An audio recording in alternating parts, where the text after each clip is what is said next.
Kentucky used to be able to put up points in the past. 43.5 is crazy because it just feels like Texas is going to come in, play really good defense, and try to squeeze this game out. It'll be interesting to see because nothing got ailed from that victory last week.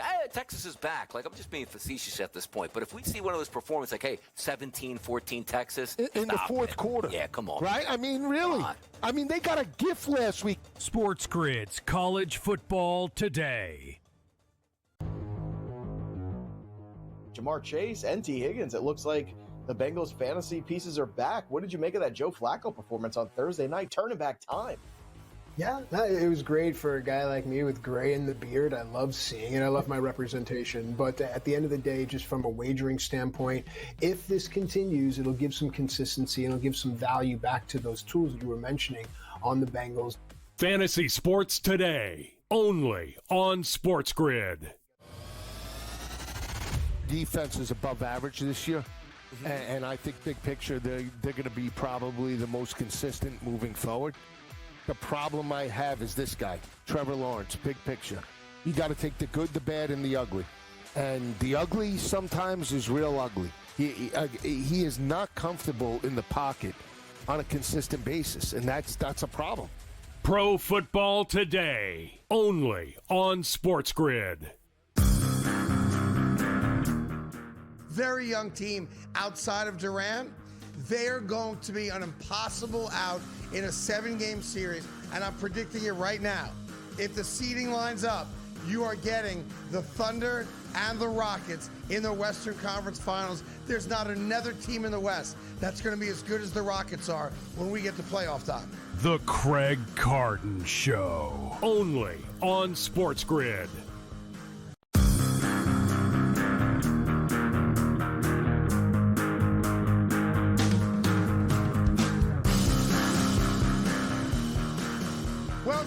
Welcome to another edition of the Craig Carton Show. Great to have you here. Hope you had a fantastic weekend. The guy in the corner over there is Tyrone A. Johnson. We'll get to his losing picks again a little bit later on in the show as we're almost fully through week 8 now of the NFL. And a couple big storylines. I'll start off in the NFC East, of course, as the New York Giants got Scrooge'd by the officials. And at some point, this is going to come to a head, and the NFL is going to acknowledge that they have the worst officials in all professional sports, and they make enough money to afford having full-time referees who are not in their 50s and 60s trying to keep up with 4.4 stud stallions on a football field. But in this case, it had nothing to do with great athleticism. It's the damn tush push again. A play that I'm in favor of. I wish my team could execute it well. Only one team can. But in the Eagles-Giants game, you saw it there on your screen for a second, when the game was not yet decided because it was in the first half, and the Eagles have the ball on the 11-yard line of the Giants, right? And they do the tush push, and Kayvon Thibodeau of the Giants has a really great heads-up play as Jalen Hurts is stretching to get more yards and being pushed by Dallas Goedert behind him. So forward momentum has not yet stopped. No, not a single official has even blew the whistle yet. Thibodeau gets the ball out of Jalen's hands, picks it up, and theoretically could have gone 80 yards or 90 yards for a touchdown. It would have been debated if he had been touched or not. But worst case scenario should have been New York Giants ball on their own 11 or so, right? Yeah. And then the refs come in with some cockamamie thing. Well, we blew it dead because forward momentum had been stopped. And it ain't the goal line. And it's almost like the referees need a refresher course because, yes, when you're crossing the goal line, as soon as the tip of the ball crosses the goal line, it is a touchdown, and the play ends effectively right there. When you're in the middle of the field and you're going for a first down, as the Eagles were yesterday, those rules do not apply. Plus, when they showed the replay 3 or 4 times, the whistle did not blow before Thibodeau got the ball out of Jalen Hurts' hands. And you know the rest of the story. The Eagles wind up blowing the Giants out. Cam Scatterbo, the stud rookie running back for the Giants, has a gruesome injury. I'll show it to you right here, where he dislocated his ankle in the game. And that's his foot kind of like, it fell off his leg. Yeah, 90 degrees the wrong way. Pointing in the wrong direction. Yeah. And he didn't seem all that bothered by it, amazingly enough. I guess adrenaline's a hell of a thing. It is. Like, we're looking at it going, oh, man. All right, show it to me again. Man. One more time. Oh, man. And then we're like, all right, I've seen it enough. But he was like, all right, put on the Aircast and, take me into the locker room, and didn't seem in pain at all. No, he tried to get his teammates to help him up. And then his teammates saw it and was like, I'm not going near you. He literally pulled his hands back on the video. You could Dude's vomiting on the field, people are turned the wrong way. They're faced away from him. But look, I just want to do this quick thing because we've talked about the tush push enough. I know exactly what's going to happen. It's a guaranteed lock. This offseason, when the competition committee votes, they're going to outlaw the tush push. Yep. That is a guaranteed thing. They're only a few votes short last year, and it got passed through. It's going to be outlawed. But it's being outlawed for the wrong reason. If the NFL is now admitting and acknowledging, which it seems like they are, that their officials, guys making a couple $100,000 a year being an NFL official, are having a tough time officiating the play, the NFL's answer is, well, let's just eliminate the play. Right. When the right answer should be, why don't we find better officials who can properly officiate the play?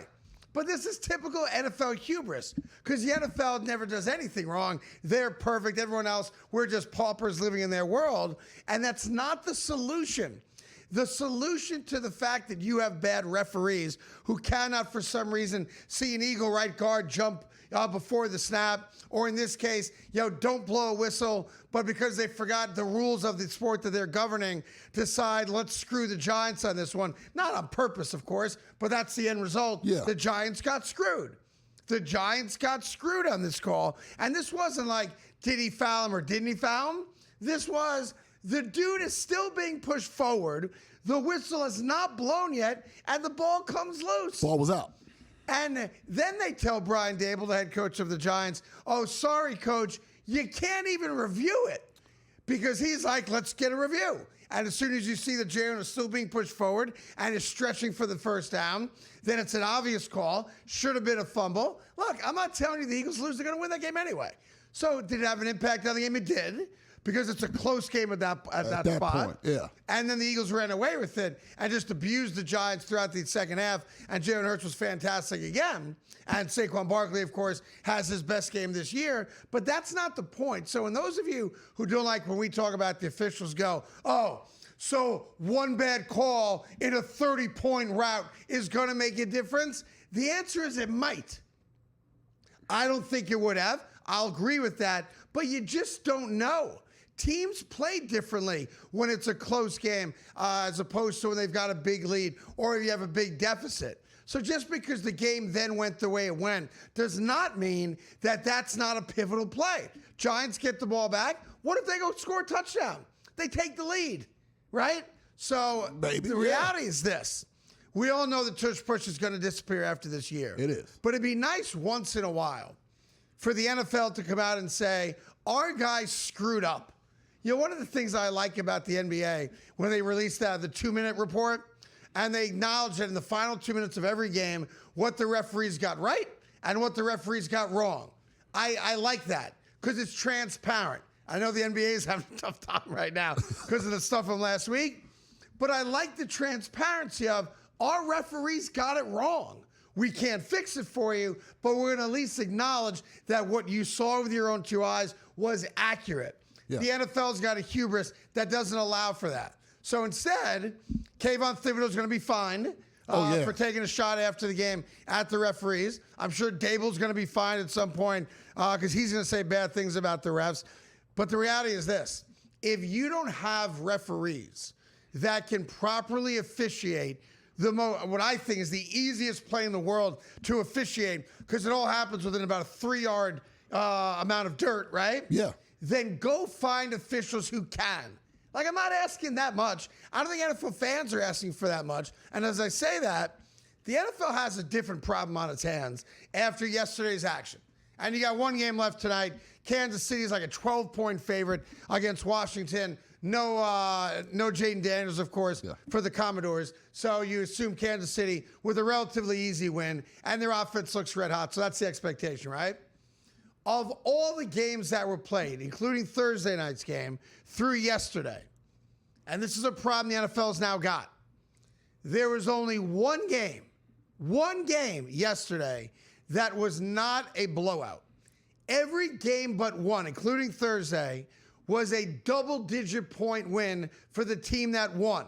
Every single game but one. That's a problem. If the NFL's now a league of the haves and the have-nots, and there really is no parity amongst the top-tier teams, then you have a problem because it does become unwatchable. Now, we're sheep. We're going to sit there and watch it anyway, but I'll start finding other things to do during the game as opposed to waiting for commercials. Like yesterday, I got up and I made wings right in the middle of the action. Just make some wings. Well, it's a blowout anyway. Make some wings. Cook a few wings. Right. The only game thus far this week that was decided by less than double-digit points was the New York Jetropolitans with a 1-point come-from-behind win against those pesky Cincinnati Bengals and Joe Old Man Flacco. And they did it despite terrible coaching from Aaron Glenn, horrendous defense from a defense that's played very well the last 2 weeks. But other than the Jets' 39-38 win against the Cincinnati Bengals, and in doing so, helped the Ravens out. We'll get to that later on. Every other game this week was a blowout. Every one. And that's hard to watch. That's very, very hard to watch. All right, we got a great show for you today. Bunch of college stuff. Another coach bites the bullet. So 3 amazing openings right now in the college world. We got the Ravens under investigation right now from the NFL. We'll get into that one next. And tons more, including the 5th LA Laker this century to drop a 50-burger in a game. Can you guess who it was? We'll tell you later on. We got a good show for you. Don't touch it. It's the Carton Show with Tyrone Johnson.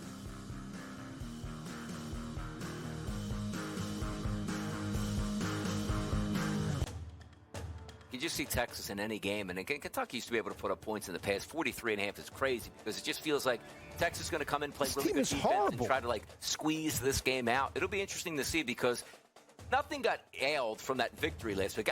Texas is back. I'm just being facetious at this point, but if we see one of those performances, 17-14 Texas in the fourth quarter, yeah, come on, right? I mean, really? I mean, they got a gift last week. SportsGrid's College Football Today. Jamar Chase and T. Higgins. It looks like the Bengals fantasy pieces are back. What did you make of that Joe Flacco performance on Thursday night? Turning back time.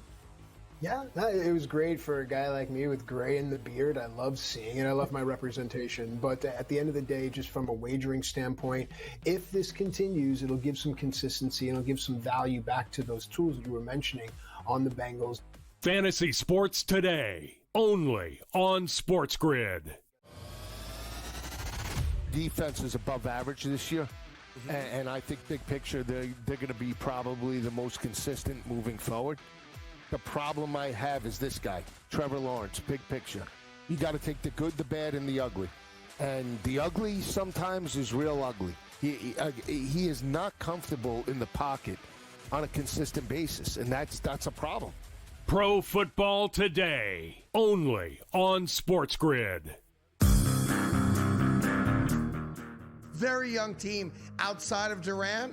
They're going to be an impossible out in a 7-game series, and I'm predicting it right now. If the seeding lines up, you are getting the Thunder and the Rockets in the Western Conference Finals. There's not another team in the West that's going to be as good as the Rockets are when we get to playoff time. The Craig Carton Show, only on SportsGrid.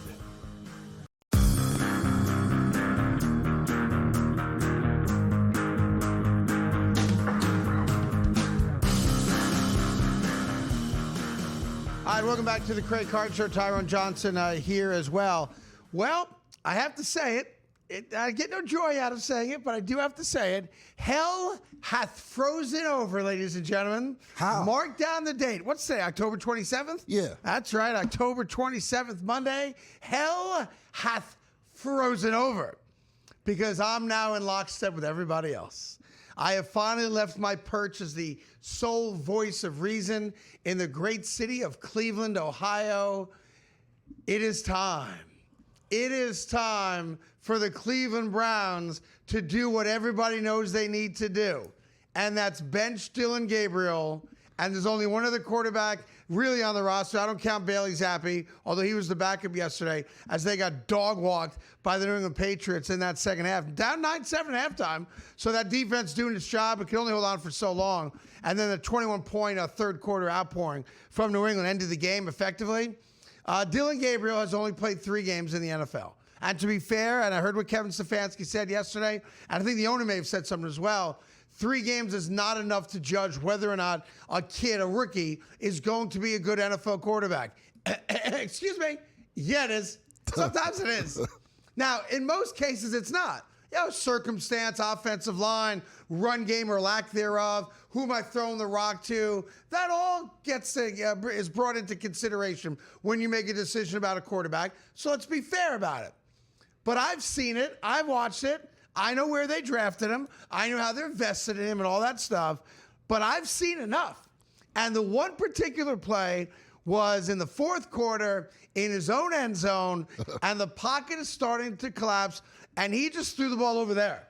There was no receiver, no running back, no offensive line. He panicked, which is what young quarterbacks do sometimes, and just said, F it, whoop, and it was a safety, and yeah. you know the rest of the story.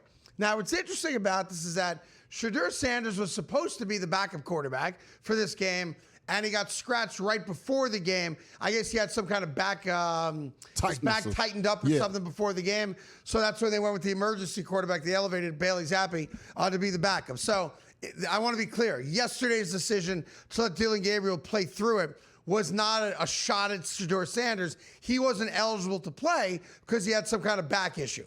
Let's even take it at face value. I'm not sure that he did, but they said he did. I'm not going to call them liars just yet. It could happen. Your back could tighten up. And look, he's not expected to play. Whatever the case is, he was scratched for the game. Okay, fine. We accept that.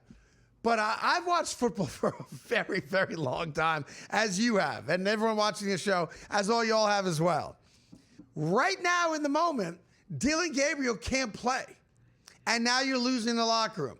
Myles Garrett had 5 sacks yesterday alone, team record, and he's the most dominant defensive player in the sport, and he's thrown his helmet all over the place, and he's all ticked off because the offense doesn't give them a chance. As good as that defense is and stays on the field as long as they do, the offense doesn't give them a chance. You can't average single-digit points week after week and win football games in the NFL.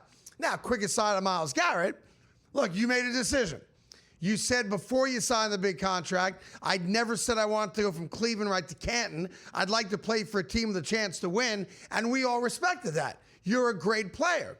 And then the Cleveland Browns said, but what if we give you this much money? And all of a sudden you said, Cleveland to Canton it is. I'm your Huckleberry. I want to be a Brown for life. Because money talks. It always does. It was a lot of money. A lot of money. Guaranteed do-re-mi.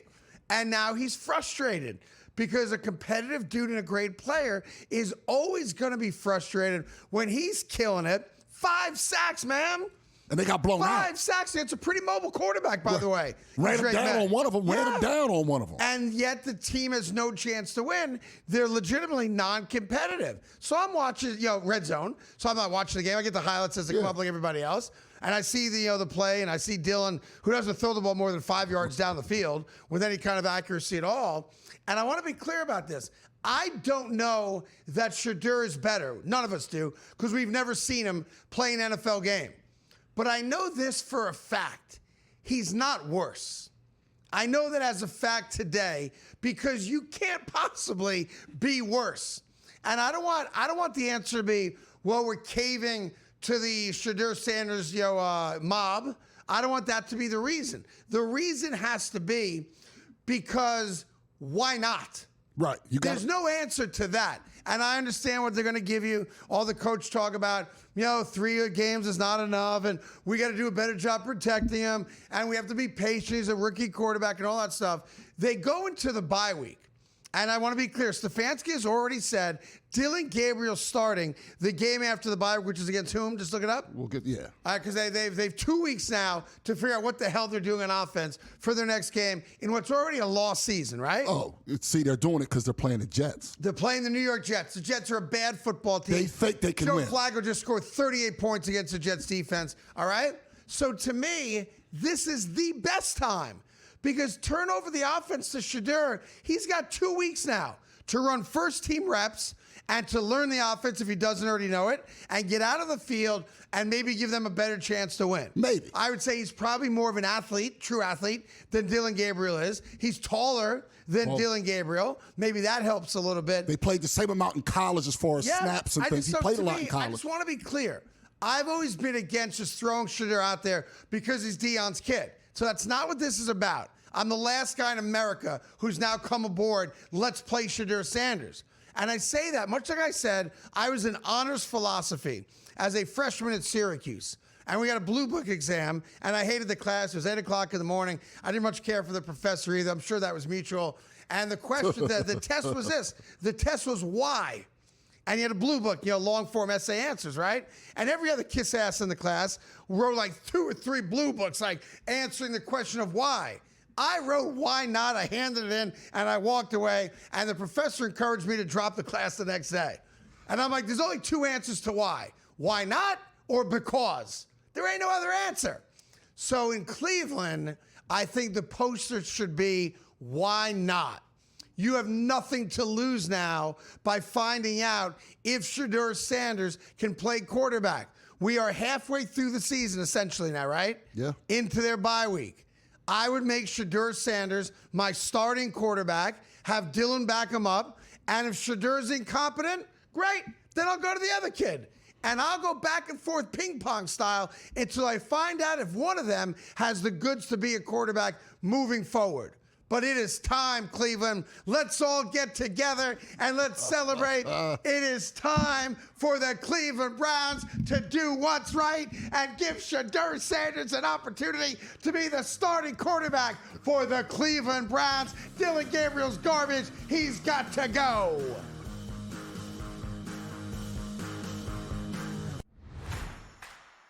Well, the best part about it is that they're just going about handling their business. I was listening to Arvell Reese and his literally like 5-word sentences about himself and some of the things that Caleb has been talking about. The dudes are just so locked in here about just doing their job and not worrying about all the other things and awards. They know all those happen when you go win and you win decisively. The Bobby Carpenter Show, only on SportsGrid. We're going to have bet tracking for the first time. If you have a FanDuel account, you'll be able to track your bet on the Prime Video games. And tonight, if you are part of the ESPN Mega Content Service, we understand from an organization called Antenna that 2 million people at least have the ESPN Mega Content or Unlimited service. You will be able to track your bets also on tonight's NBA coverage. So this is the beginning of a major new era for basketball on television. Newswire, only on SportsGrid. Like Marchand said, they're all a bunch of dirtballs, so I fit in with them. You know what I mean? Remember, like, the Phillies baseball team, like with Kruk and Dykstra and all those guys? Like, yeah, they're just a bunch of dirtballs, right? And that's what the Panthers are. They're all the same. Like, they're all like to drink.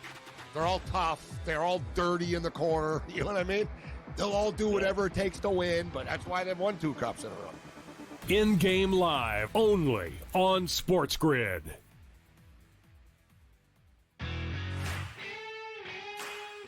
For him and Cignetti are the most Spurrier-like personalities, Spurrier-like head coaches, and Cignetti's locked up. And you know what? And Ole Miss could very well lock Lane Kiffin up, but he will always be a fighting under. At Ole Miss, you will always be a little bit of an underdog because of who you're playing. At Florida, you don't ever have to be an underdog because of their resources.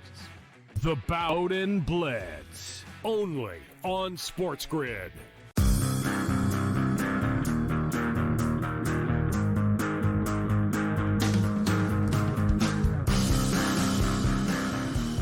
Hi, welcome back to the Craig Carton Show. Tyrone's still beside himself that I've advocated for the starting of Shedeur Sanders. Yeah, but you'll come around. No. I'm shocked you went there. You'll come around. I'm shocked you went there. It's okay. It is time after the bye. You were correct. Yeah, I'm correct on it. I always get it right. Sometimes I need a little extra time. I always get it right. Hey, real quick, the Baltimore Ravens are in an interesting spot.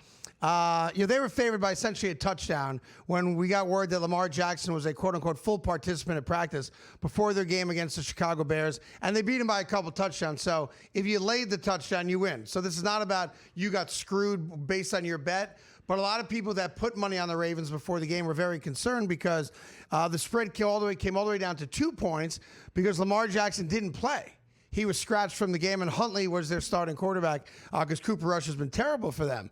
And then, of course, because of the gambling scandal in the NBA, everyone starts going bat poop crazy about, well, wait a minute, what's going on here? That's not right. So let me just walk you through real quick. The reason NFL teams are forced to put out injury reports midweek is specifically for gamblers. That's the NFL being in bed with the gambling community. They want you to make the most well-informed wager. And that goes back even before the legalization state to state to state for online wagering. We're a couple decades into this. Yeah, that's why they used to do weather reports on Fridays to give gamblers an edge, that kind of stuff, right? So, it didn't affect the outcome if you bet on Baltimore. They covered the number anyway. But it now creates an issue because everyone's so sensitive to the allegations of, guys cheating or teams, negatively impacting the outcome of games without the public knowing about it. So the NFL said, we are going to investigate the Baltimore Ravens because how did Lamar Jackson go from a full participant during the week to late Saturday being a possible scratch? And, of course, Sunday morning we wake up to the fact that he's not going to play. Because everyone that made the wager laying about a touchdown was like, this isn't fair. This isn't right. I want to get my money back. Well, you can't get your money back when that happens. So good for you. You covered anyway. So all the yelling was for nothing.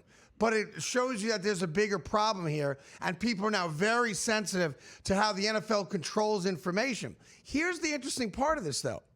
While the NFL came out and said, we are going to investigate the Ravens' handling of Lamar Jackson, his availability for the game, the Ravens came out and put out their own statement and said, as soon as we realized that he was not going to be able to play because of the hamstring injury, we notified the NFL and we got their guidance on what we should do from a standpoint of announcing that he was first probable to doubtful to out. Those are kind of like the three branches on the tree there as you're giving people updates and guys recovering from injury. Yeah, he was never questionable, which is an option. They never made him questionable. Right. It was he's starting, he might not play, he's not playing. Yeah. Those are the three pieces of information we got.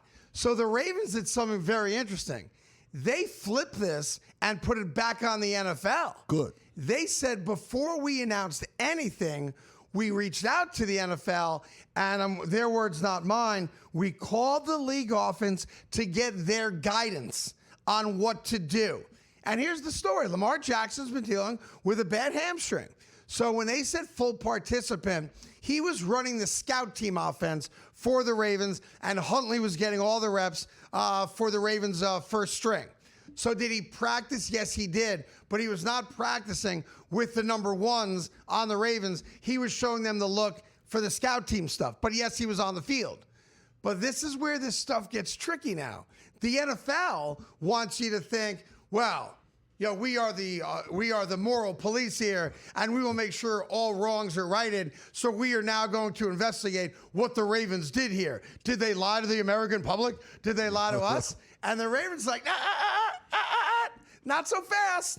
We sought your guidance, and we followed what you told us to do. So maybe we should investigate you guys. So now you've got this really, I think the story is just going to die down and disappear. And I don't think the NFL is going to talk about it much more.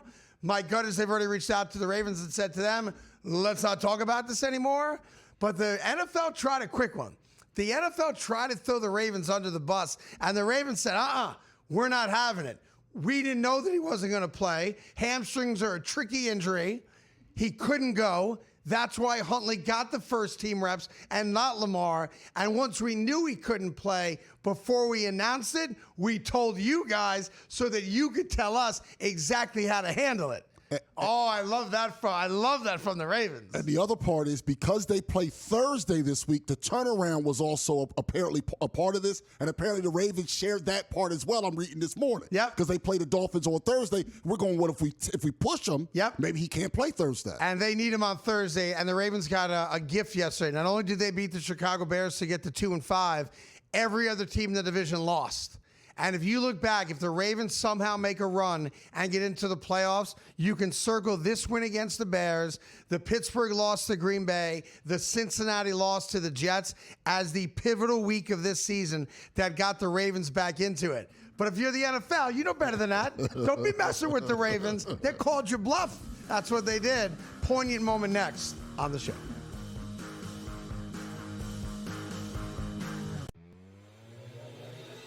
If you watch a Mavericks game, every single play he's arguing with the referees. I mean, if I was like a this, ref, his hands are up. It's like, dude, everyone else is halfway up the floor right now. And he's still back here arguing. Yeah. I mean, I would tee him up. There is no doubt in my mind, Gabe, the NBA's got to go to these refs and say, listen, you know what? Swallow the whistle with him. In-game live, only on SportsGrid. I am willing to bet on Wemby is a triple-double ladder season-long market. I did this actually with Caitlin Clark, who had a triple-double in Game 1 and then spent the rest of the season injured. I hope that does not happen with Victor Wembanyama. 3 triple-doubles at plus 165 should be absolutely no problem for Wemby. Had 2 his rookie season, 1 last year prior to the injury. Game time decisions. Only on SportsGrid. It is exactly why, like you said, Donnie, this time of year is the absolute best in sports. And first off, the NBA returned to NBC. And hearing that theme music, seeing Mike Tirico back on the call, seeing Michael Jordan on the screen, it just felt right? Like an old friend that you haven't seen in decades that walks back into your life. The Early Line, only on SportsGrid. We've had an undefeated regular season a couple times in the NFL. The Patriots, of course, did it before losing in the Super Bowl to the Giants. The 72 Dolphins, of course, did it en route to a Super Bowl win. But to go winless is harder than to win every single game. And my New York Jets are well on their way to doing this. The Craig Carton Show, only on SportsGrid.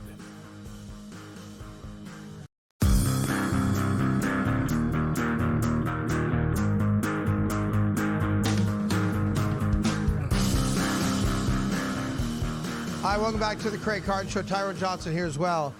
Most of us woke up yesterday to the sad news that New York Jet legend and personal friend of mine and of the show and many other people in my life, Nick Mangold, passed away after a brave fight with a kidney disease. He came out a few weeks ago, as you may remember, we talked about it on the show, saying that he was in desperate need of a kidney donation. Unfortunately, that never happened, and he passed away yesterday. And the NFL world mourning his loss, of course, the Jet Nation mourning his loss. I was proud to call him a friend, not very close friends, but a friend for sure. When I had my show on FS1, he was a frequent guest on it and always came with a smile on his face and always lit up every room that I was ever in that he walked into. And I thought it'd be important today that we just remember him beyond me just saying what a great guy he was. So also a dear, dear friend of mine and a former teammate and friend of Nick, Willie Colon, joins us this morning. Willie, how are you, pal? I'm holding, man. Obviously a tough day. It's been a tough 48 hours. So just holding on. You played with Nick. When you heard the news yesterday morning, like the rest of us did, I'm sure, like a lot of people, tons of thoughts started, kind of circulating through your brain of memories you had with him. Do you mind sharing one or two that stood out with us? I'm trying to think about the ones I could share. It was, the thing about Nick, man, and I think you hit it right on the head, Carton. He was a guy that always welcomed you with a hug and a smile and full of love. And I think when I got to the Jets, man, I was very much wrapped around the identity, and my allegiance was to the Pittsburgh Steelers and everything that I had accomplished there in Pittsburgh. When I got to New York, man, the locker room was kind of gutted a little bit. Revis had left. It was only Cromartie and David Harris and Calvin Pace, but the good chunk of the guys who were making the AFC runs were gone. And, Nick was the guy who came to me, was like, hey, man, I know who you are. I know what you can do. We need you. And he just cleared a way for me. And he was a guy who opened up his house, his family, and his world to me. And, man, obviously we didn't have a lot of success or the success we thought we were going to have together.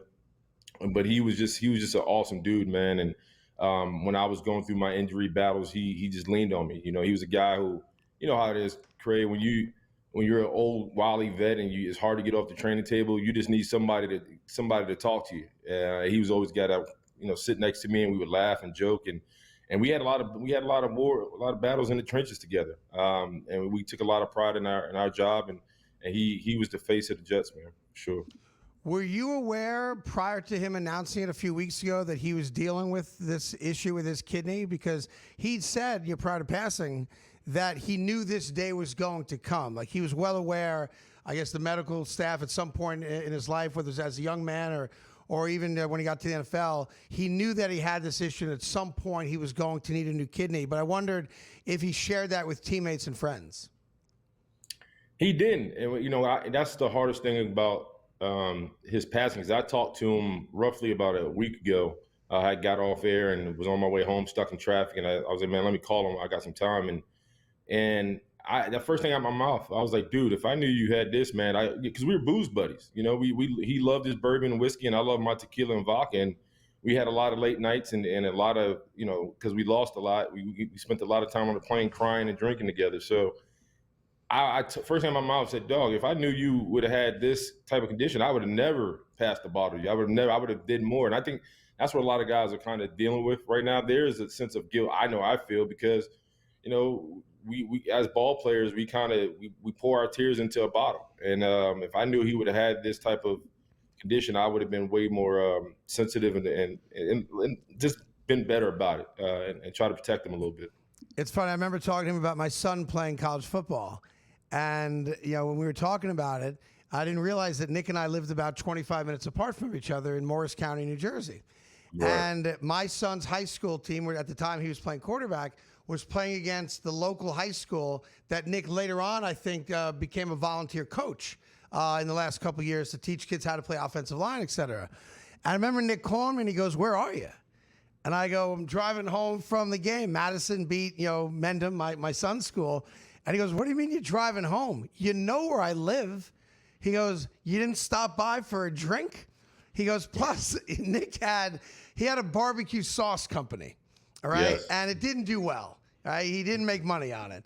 And he had cases and cases and cases of barbecue sauce in his garage. And I said, I didn't realize I was invited to come over. He goes, "Man, you're family. You're in my town and you don't come to my house?" And then he goes, "Plus, I got to unload a couple cases of sauce." And that's how he was. There's always a smile, always a joke to be told. And it's just, it's weird because we did something on the show a week and a half ago when he first announced that, he was in need of an organ donation. And then to wake up yesterday where it was 10 days. And at 41 years old with 4 beautiful kids and a wife, left behind, it was a shock. Even though we knew he was in trouble health-wise, it came as a complete shock to me. And I assume for you and the guys that you've spoken to over the last 24 hours is probably the same, yeah?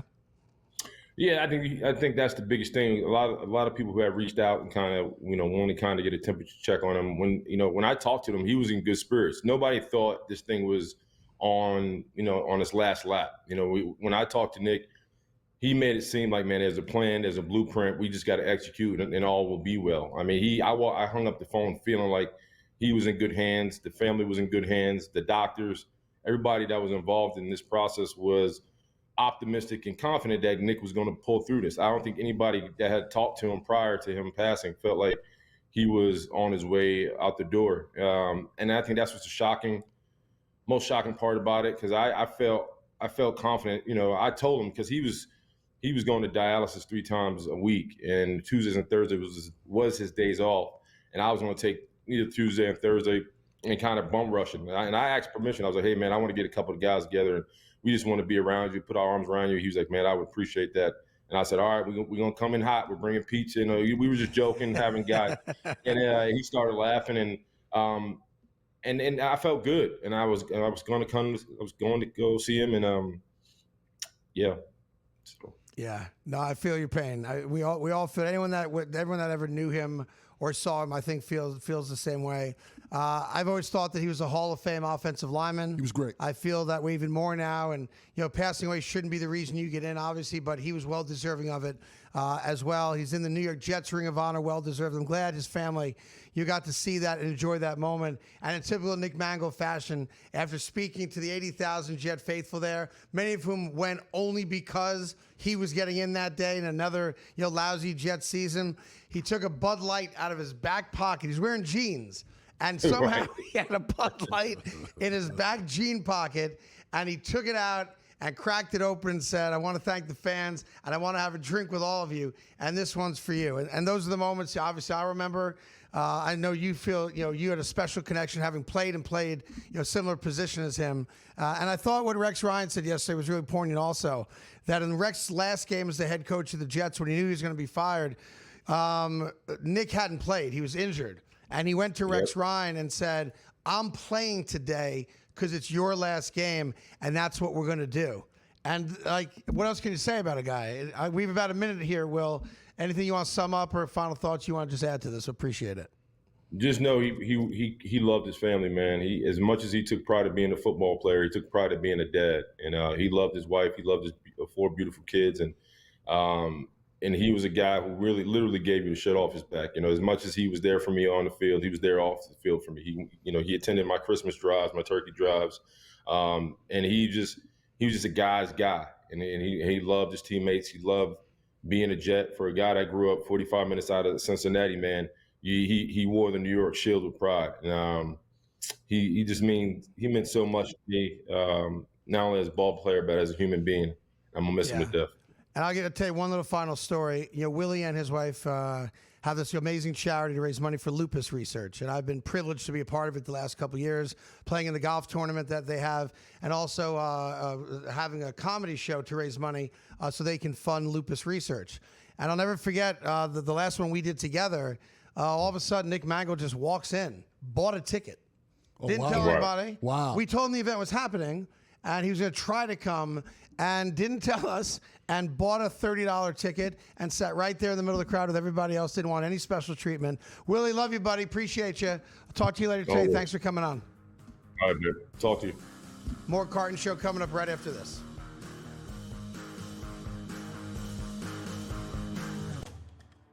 You just see Texas in any game, and again, Kentucky used to be able to put up points in the past. 43.5 is crazy because it just feels like Texas is going to come in, play really good defense, and try to squeeze this game out. It'll be interesting to see because nothing got ailed from that victory last week. Texas is back. I'm just being facetious at this point, but if we see one of those performances, 17-14 Texas in the fourth quarter, yeah, come on, right? I mean, really? I mean, they got a gift last week. SportsGrid's College Football Today. Jamar Chase and T. Higgins, it looks like the Bengals fantasy pieces are back. What did you make of that Joe Flacco performance on Thursday night? Turning back time. Yeah, it was great for a guy like me with gray in the beard. I love seeing it. I love my representation. But at the end of the day, just from a wagering standpoint, if this continues, it'll give some consistency and it'll give some value back to those tools that you were mentioning on the Bengals. Fantasy Sports Today, only on SportsGrid. Defense is above average this year, and I think big picture they're going to be probably the most consistent moving forward. The problem I have is this guy, Trevor Lawrence, big picture. You got to take the good, the bad, and the ugly. And the ugly sometimes is real ugly. He is not comfortable in the pocket on a consistent basis, and that's a problem. Pro Football Today, only on SportsGrid. Very young team outside of Durant. They're going to be an impossible out in a 7-game series, and I'm predicting it right now. If the seeding lines up, you are getting the Thunder and the Rockets in the Western Conference Finals. There's not another team in the West that's going to be as good as the Rockets are when we get to playoff time. The Craig Carton Show, only on SportsGrid.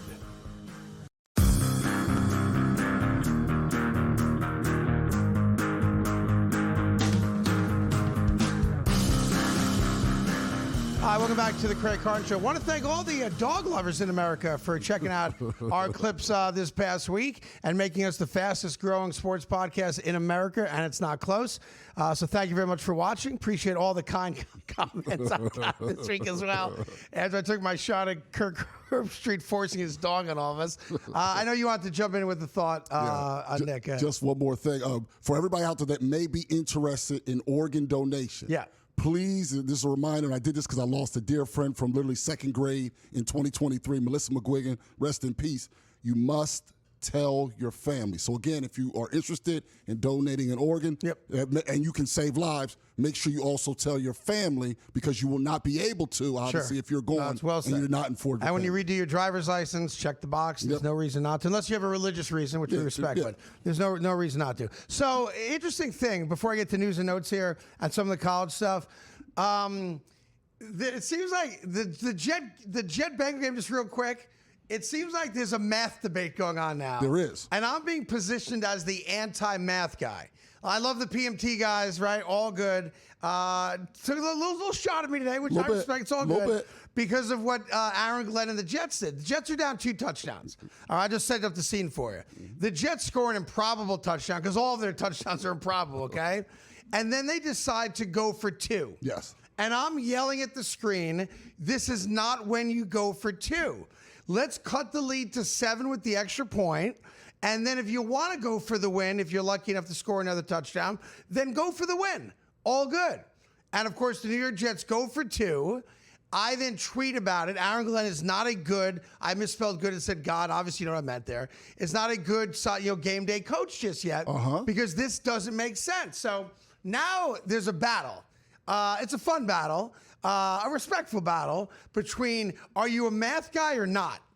I'm the greatest math guy of all time. Well, hold on. All right? There's no better guy with numbers than me. That being said, you don't go for 2 in my world, in my brain, until you have to go for 2. Now, the fact that the Jets got very lucky that the 2-point conversion counted, balls caught right on the goal line, you could have debated either way. Was he in, was he not in? Good for them. They get the benefit of the call, and the 2-point conversion counts. So instead of being a 7-point game, it's a 6-point game. They do score another touchdown. Extra point wins the game by 1, 39-38. That's how it played out. But sometimes, and this is why I'm a genius, and many people are not. Okay. You can't judge the decision by the results of the decision. You have to judge the decision in the moment the decision is made. Right. For example, if they go for 2 and don't get it, does that change whether or not it was a good decision? No. No. It's either a good decision in the moment or it is not. The fact that they got lucky and converted the 2-point conversion and made it a 6-point game, right, does not mean that the decision was right. The math does not support doing that, especially when you have arguably the worst offense and the worst starting quarterback in all of football. So let's not act like this is a Josh Allen or Patrick Mahomes juggernaut that scores at will. Why would you create a scenario where instead of being down 7, you now force yourselves, if the 2-point conversion isn't successful, then you have to go for 2. You never want to be in a position where you have to go for 2 just to tie the game. So, yes, it worked. Yes, it's easy to come up today and go, I told you, math guy, you're not a math guy, but you're wrong. You have to judge the decision before the outcome. And before the outcome, that is a bad decision mathematically, analytically, and if the goal is to win. No, the analytics say just the opposite. No, it don't. Yes, it is. Because if you're being honest, which I don't know if you're going to be, if they're down 7, they score again, you're telling them at that point to tie the game. You're not telling them to go for 2. No. If you tell me that an 0-7 team, after scoring a touchdown. No, but this isn't about 0-7. Of course it is. No, the game theory, this analytics, they call it game theory. That game theory does not matter what your record is. So you're saying in general, not the Jets. In general. Okay. No matter who it is. If you're down 14, the argument is you go for 2 then because your goal is to win the game in regulation. Yeah. If you miss it, then you have another opportunity to tie, and then you go to overtime. But then the 2-point By kicking. But then the 2-point conversion only ties the game. You right, want to use the 2-point conversion to win the game. Right, but what I'm saying is if you don't get it that first time, and then you come down and score again, you still now can go for 2 to tie. Either way, you don't lose the game. No, but the whole point of this theory is to win. Yes, right. In regulation. All right, so we agree on that. If the theory is to win, then save the 2-point conversion for the win. But why? This way, they're saving the 2-point conversion for the tie. No, they're saving it for the win in this way, Craig. No. In this way, you're down 14. Yeah. So basically, I have 16 hypothetical points I could score with the 2-point conversion. That's right. I have 16 hypothetical points. Okay. Therefore, there is a path for me. If I go for 2, to not lose the game as well. So I'm trying to win. You can't win the game if the 2-point conversion isn't successful. But if you kick the extra points, you can't win the game either. Yes, you can. No, by you can't. going for 2 the second time. Tell me why it's better to go for it the second time than the first. Because when you go for it the second time, yes. But if you go for it the second time, now you're going for the win. And I do think the fact that you're 0-7 plays into being more aggressive, but I understand your point. Regardless of teams, just the situation. Right. Well, whoever wrote that book on analytics is wrong. It's why the Oakland A's have never won a World Series with all the analytics in the world. Okay. Right? Okay. So again, you shouldn't go for 2 until you have to go for 2, or it gives you a chance to go get the win. Look at what North Carolina did against Virginia this weekend. Right? Overtime, 17-16. Go for the win. It didn't work out. They lose the game. They're an embarrassment. Great. But the New York Jets have the worst offense in all of football. And now you're telling me you have such confidence that you're going to get the ball back, go back down the field again, and score another touchdown. Man, look, math this, math that. That was not the right decision. And you can't claim that it was because they got lucky. Because that replay could have gone the other way, just like that. But let's say it does. Let's say it does in that scenario. When they scored another touchdown, you go for 2 because for the they win? ended up doing it, then they go for 2 there. No, I'm saying if it didn't work, you still have overtime. You still have an opportunity for overtime. So the risk reward says, best case scenario, I win in regulation. Yeah, but again, like now did. You're asking Worst case, we still go to overtime. Now you're asking them to do something they're clearly not good at, converting a 2-point conversion a second time when they failed the first time, and that's just get to overtime. Like, once you fail the first time, you can't win the game. You can't. You have to go to overtime if you fail in the first one. It's wrong. You know it's wrong. And the fact that the Jets got lucky and replay went their way does not give you the ability to say, see, I was right. I'm a math guy.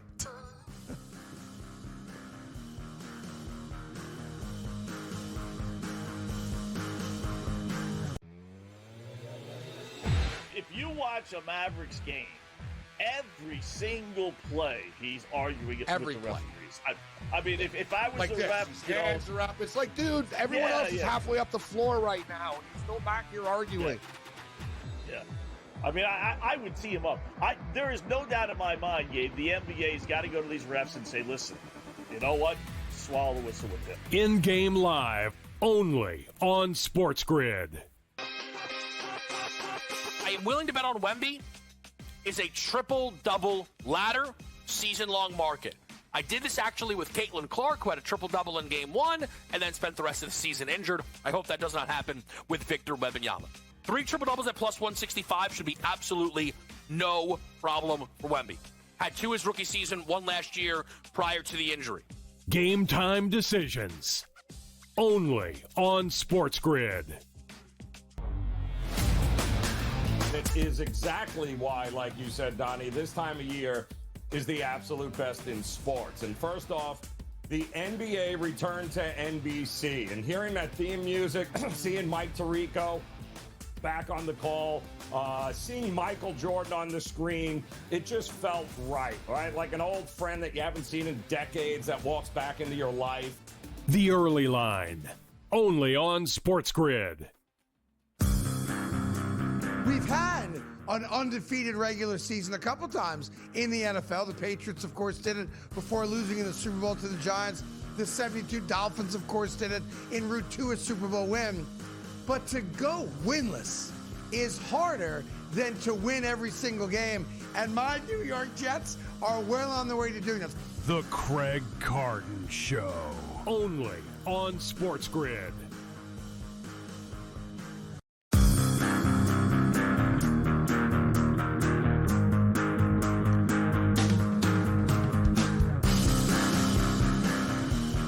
Hi, welcome back to the Craig Carton Show. Some news and notes to wrap this puppy up. Tons of great stuff coming this week. Let me start off with, if you're going to vote for MVP right now, you know the top 2 choices should be, for my money? They're on the same team. Daniel Jones, Indianapolis Colts quarterback, and Jonathan Taylor, Indianapolis Colts running back. That dude right now has 14 touchdowns, 12 rushing, 2 receiving right now, and is on pace for a 2,200 yard from scrimmage season.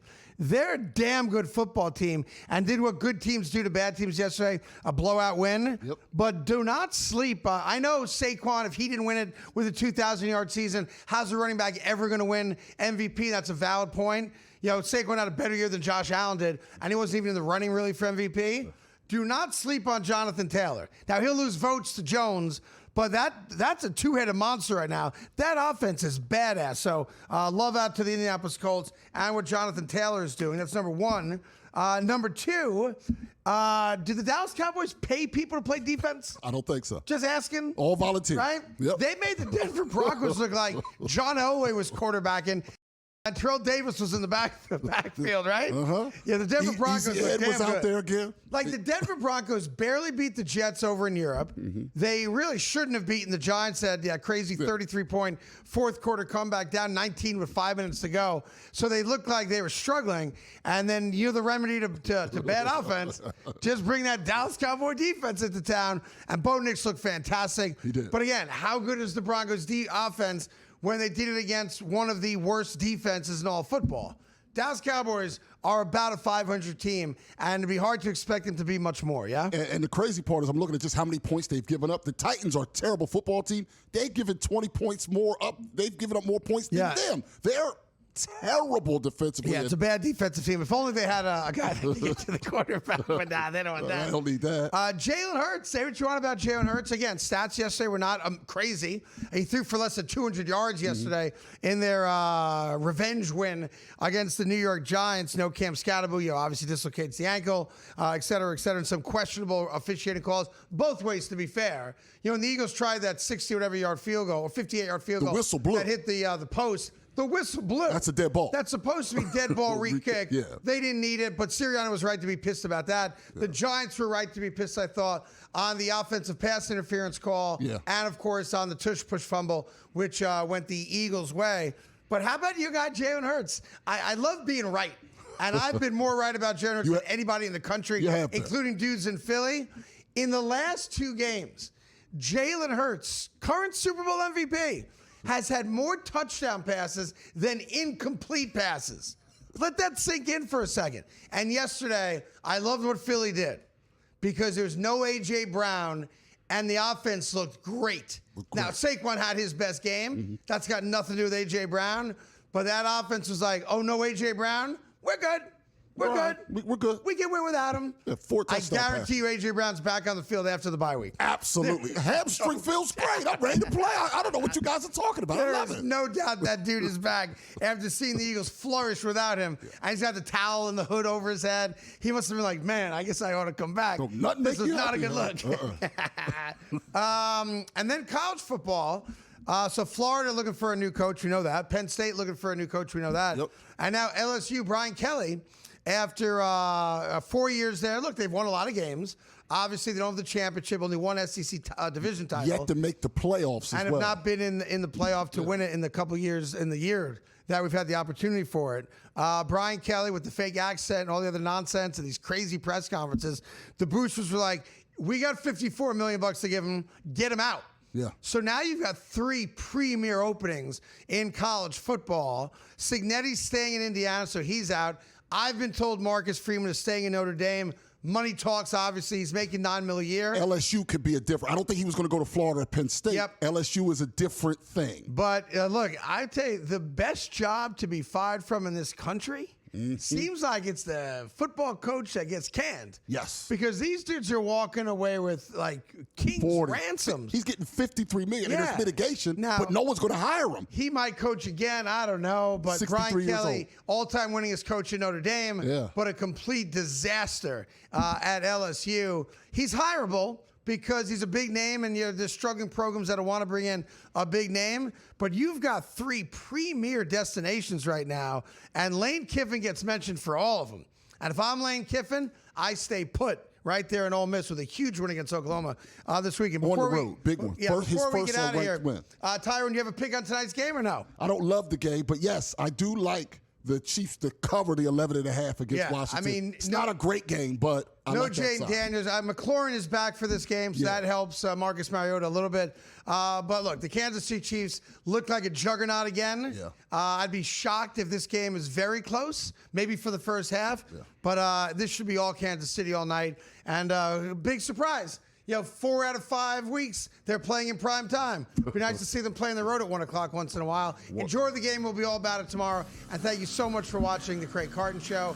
Appreciate you being with us.